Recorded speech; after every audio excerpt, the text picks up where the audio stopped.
that's just how I feel. End of discussion. Actually, Sarah, it's just the beginning of this important discussion, and thanks for opening it up.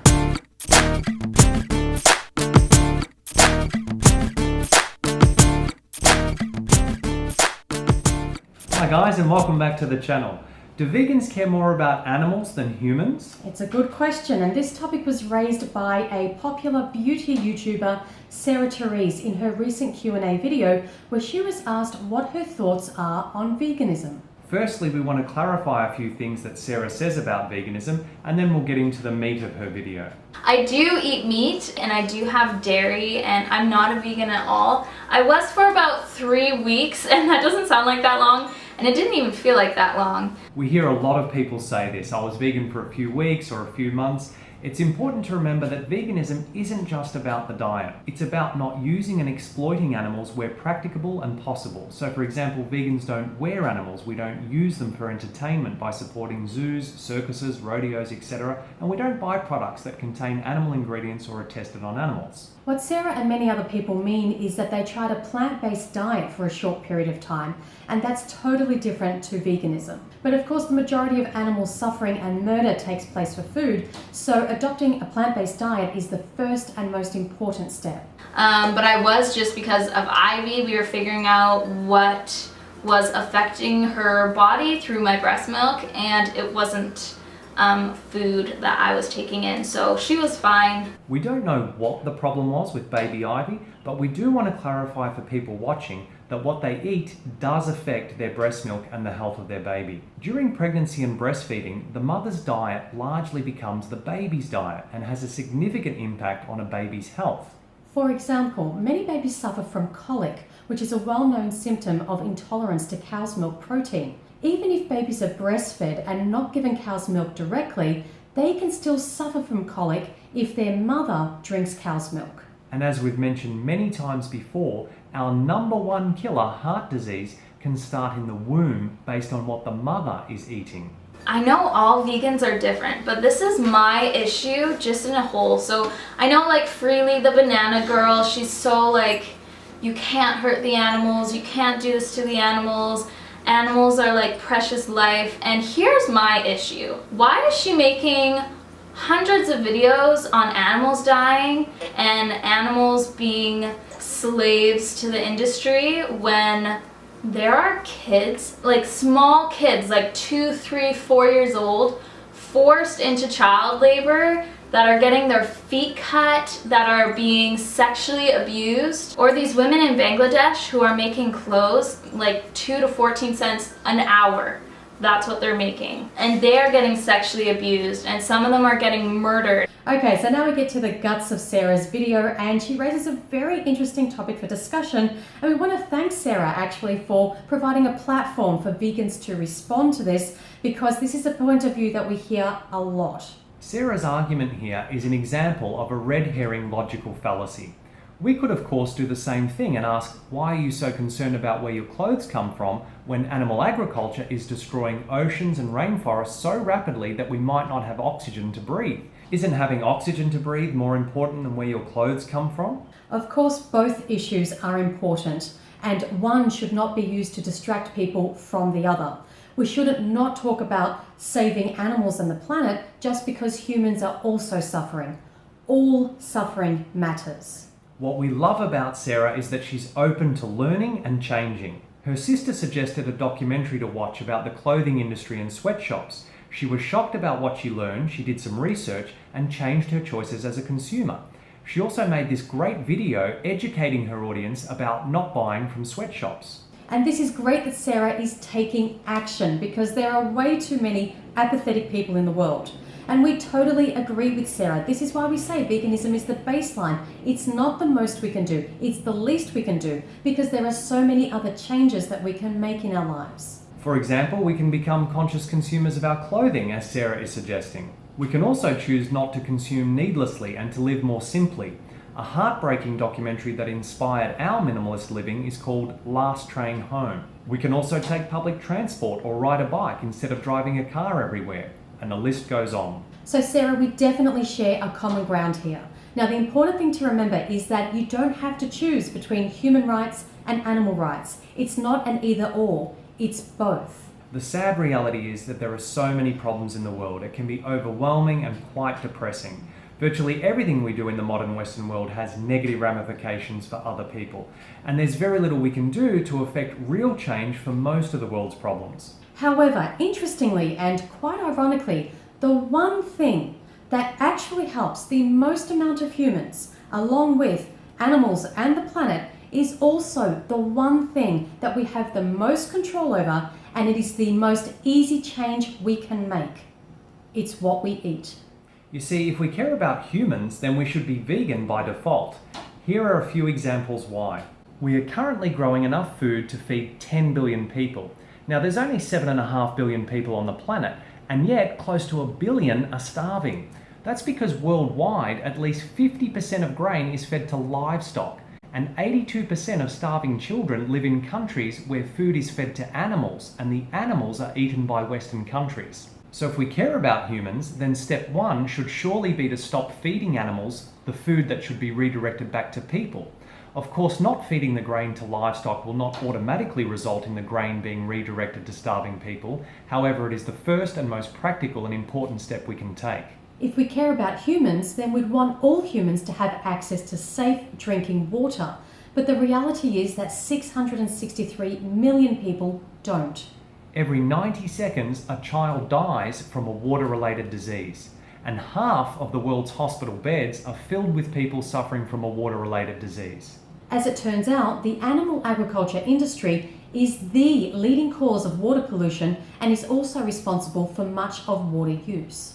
Growing feed crops for livestock consumes 56% of water in the US. 2,500 gallons of water are needed to produce just 1 pound of beef.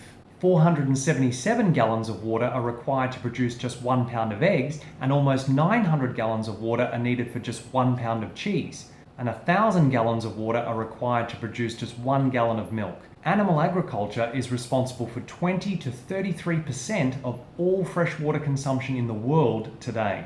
If we care about humans, then we would realise that all humans need a planet to live on. Animal agriculture is the leading cause of environmental destruction on our planet in terms of greenhouse gas emissions, ocean dead zones, desertification, and rainforest destruction. And 3/4 of the world's fisheries are exploited or depleted, which means that we could see fishless oceans by 2048. And because oceans provide around half of the oxygen we breathe, if the oceans die, we die. As Philip Wallen says, on this basis, no child under the age of 5 will ever reach retirement age. It is a mathematical impossibility. Not to mention the horrendous human rights violations in the commercial fishing industry. But the industry doesn't just harm fish. These boats are also floating prisons. Most people don't realise, but the majority of fish sold all around Europe, America and Asia come from fleets where the workers are tricked and sold as slaves. Every year, because of the demand for fish products, the Thai fishing fleets are short of tens of thousands of workers, so human trafficking gangs have stepped into the gap, luring men out of their villages in areas like Cambodia, Bangladesh and Burma with false promises of well-paying jobs in Thailand. Instead, they sell the men to captains for a few $100s, and the captives are forced to work at sea. If they try to escape, they are killed. Most of these slaves never return to their families. The fish they take out of the oceans are sent over to supermarkets and fishmongers all over the world, and they know this is happening but hide it from their customers because they know that if we really knew how much human and non-human animal suffering was involved, we wouldn't buy it. If we care about humans, then we also wouldn't want to support an industry that drives Indigenous people out of their homes, as animal agriculture is responsible for up to 91% of Amazon destruction.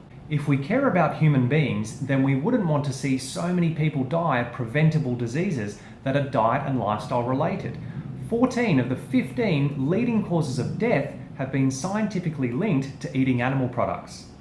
These are the top 15 causes of death, the top 15 reasons Americans die. And a plant-based diet can help prevent nearly all of them. Can help treat more than half of them. And in some cases even reverse the progression of disease, including our top 3 killers. The main reason a human being will die on planet Earth is because of heart disease. Every year, 17 million people around the world will leave their partners, children, families, and friends behind simply because the cholesterol and saturated fat in their burger, chicken, hot dog, morning eggs, glass of milk, slice of cheese, tub of ice cream, etc., clog their arteries and stop their heart from beating. So when vegans educate people about eating plants instead of animals, they are helping to reduce the most common cause of death of humans. If we care about humans, then we'd also care about slaughterhouse and factory farm workers, the people who we consumers pay to do the dirty work of enslaving, torturing and murdering animals for us are some of the most exploited people on the planet. They often suffer from drug and alcohol abuse, they are often victims of violence themselves, they often come from low socioeconomic backgrounds and are desperate for any kind of work, even work that involves killing. These workers suffer terrible mental health issues like depression and post-traumatic stress disorder as a result of the work we consumers pay them to do. They work in horrible conditions, it's extremely dangerous, they're exposed to serious injuries, and many die on the job. And slaughterhouse workers have some of the highest turnover rates of all industries. So you have to ask yourself, would you encourage your children to have a career in a slaughterhouse? So again, if you care about humans, then you wouldn't want any of this to happen and you'd make the simple dietary change from animal products to plants. I just don't understand what point animals and trees and whales' lives were more important than human lives. They're not more important, all those things matter equally. But if, for example, we had to put those things in an order of importance, then as humans we need to realise that without trees and healthy oceans, we'll have no oxygen to breathe, and that means we die. And also, without certain animals, humans would not exist. So it's very important that we protect animals and trees. In fact, the human species is actually the most destructive force on the planet, and if our species was removed, all other life on this planet would benefit. The environment and ecosystems would restore and flourish without us. Now Sarah, you have a baby in your arms and you say in this video that you want at least 4 children. So exactly what kind of planet are you planning to pass down to them? And what impact will your children have? For example, it's estimated that a non-vegan is responsible for the death of 1 animal every day. If you raise 4 children eating meat, dairy and eggs, times that by 1 animal a day for say 60 years, that's 87,600 animals murdered. So parents have to ask themselves, are they bringing life, love and peace into this world? Or are they encouraging more violence, destruction and death through the food choices that they teach their children? Sweatshops are horrific and we definitely need people campaigning to stop them. However, the planet is not being destroyed by sweatshops and they're not going to wipe us out. But the planet is being destroyed by animal agriculture and this will wipe us out. So all problems matter and all issues need attention. But as a matter of urgency, animal agriculture is at the top of the list. The take-home message is that choosing not to cause the needless suffering and murder of innocent animals for food doesn't mean that you care any less about humans. The two are not mutually exclusive. And you have to question that if we have no problem enslaving, raping, torturing and murdering the most innocent and defenseless beings on our planet, which are animals and mostly babies, then why wouldn't we have any problem doing that to each other? What we do to the most innocent and defenseless among us, we will continue to do to each other. We reap what we sow. So in response to Sarah's question, why are vegans so vocal about saving animals and saving the environment and not so vocal about human rights issues, we trust that we've demonstrated that veganism is about human rights issues as much as it is about animals and the planet. And because we've shown that animal agriculture is having the greatest negative impact, it follows that going vegan is the most simple and impactful thing we can do to affect the most positive change in the world. It's minimal effort, maximum impact. Basically, you get more bang for your buck when you choose potatoes and beans over steak and milk. So Sarah, just like you were open to watching the documentary your sister suggested, we invite you to be open-minded and hearted once again and watch these 3 documentaries. They're all listed in the description box below. Do some research just as you did about sweatshops and choose to become a conscious and compassionate consumer with not only your clothes but also your food. It doesn't matter why someone goes vegan. The important thing is that all beings, human and non-human animals alike, plus the planet, benefit. And that's why the well-known slogan is vegan for people, animals, and the planet. Thanks for watching, guys. Help us make sure that Sarah sees the video by sharing it with her. Her social media is linked down below. Don't forget to leave a comment for this video, give it a thumbs up, and make sure you subscribe to the channel if you haven't already. And remember until next time that going vegan is not the most we can do. It's the least we can do. See you next video. Bye, guys. A decent sprinkle. So this is no salt, and it's just herbs and spices mixed with some garlic powder. Yeah. And then just some Italian mixed herbs.